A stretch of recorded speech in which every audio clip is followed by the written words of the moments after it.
Hi everyone, my name is Rob Glass. I'm the superintendent of the Bloomfield Hills Schools, and I'm pleased to welcome you to another edition of Ask Rob. I wanted to talk for just a moment about a question that I received through an email about whether or not we have achieved the $2.5 million in annual operational savings that we had anticipated through the consolidation of the two high schools and the construction of the new Bloomfield Hills High School. And I'm happy to report that yes, in fact, we have achieved that $2.5 million in savings.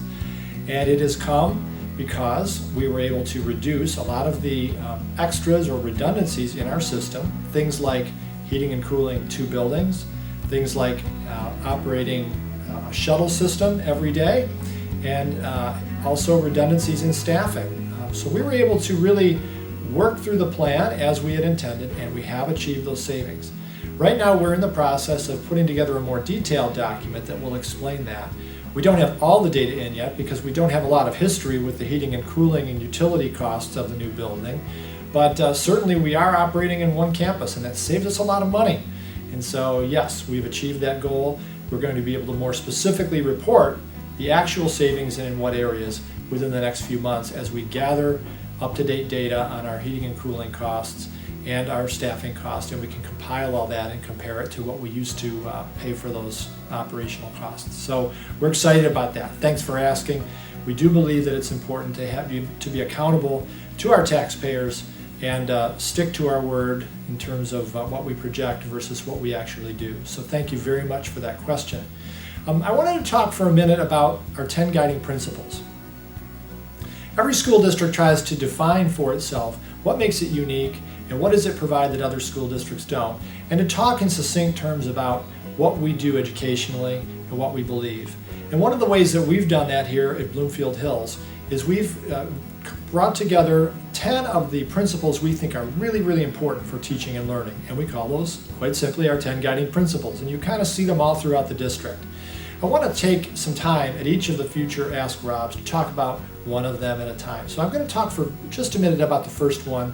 The first guiding principle really has to do with the idea that less is more. And we all see that in life. Sometimes when we get about doing tasks and we have a bunch of things going on, we seem to do nothing very well, and things just kind of move along, and we get to the end of the checklist, and sometimes a week later we forget what it is that we have done. And the same holds true in the classroom in education. You know, we have a lot of, with knowledge exploding, there's an infinite number of things to learn. And so we can sometimes get caught in the trap, if we aren't careful, of trying to teach all these discrete pieces of information and cover the map, cover everything there is to know about every subject. And when we do that, sometimes we get in a race. We start to hurry and the pace of instruction picks up. And when that happens, we don't stop and ask some of the deeper questions, the whys, to see how things connect, and to really make sure that what we learn takes deep root in our brains, long-term memory, so that we can then make connections to that, in the coming weeks and months and years. And so we've really talked specifically in our educational meetings and in our guiding principles about we need to be a little bit on the side of less is more. We need to try to take the instructional standards that we're supposed to be teaching and break them down into chunks that teachers can teach to and remember and manage very, very well. And when we do that, we can slow down the instructional pace a little bit and make sure we're attending to the deep critical thinking that is necessary.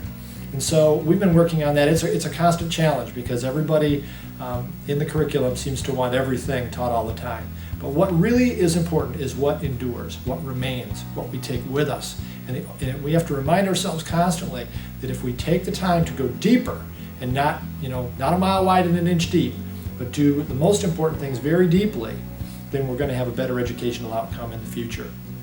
And so I want to just also mention that this is supported by the research out there in education.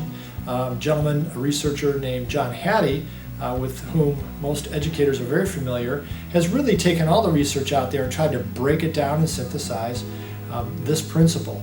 And part of what he talks about is, first of all, having a clarity of purpose, being really clear about what it is you intend to teach every day. Our teachers do a great job with that, and our curriculum is getting really honed in that regard.